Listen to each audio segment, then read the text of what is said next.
نحمده ونصلي على رسوله الكريم اما بعد سو بار سوارا ہے ہم نے اس ملک کے گیسوے برہم کو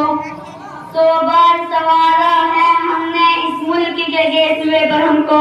یہ اہل جنوں بتلائیں گے کیا ہم نے دیا ہے عالم کو ماشاءاللہ جب وقت پڑا تھا گلشن پر ہم نے ہی لہو کا دان دیا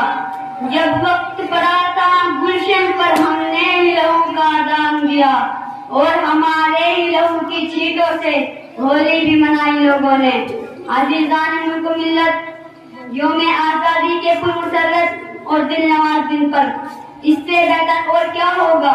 کہ تحریک آزادی میں مسلمانوں کے کردار پر بات کی جائے اس لیے کہ یہی وہ دن ہے جب غلامی کی ذلت سے ہندوستان کو نجات ملی تھی یہی وہ دن ہے جب صدیوں کی تاریخی ختم ہوئی تھی اور آزادی کا سورج چمکا تھا اسی دن کے لیے ہمارے بزرگوں نے اپنے خون کا نذرانہ مادر وطن کو پیش کیا تھا اور انگریزوں کے سامنے چٹان بن کر کھڑے ہو گئے تھے آزادی کے لیے اپنے بچوں کو یتیم عورتوں کو بیوہ اور گھروں کو ویران کیا تھا اور انگریزوں کے سامنے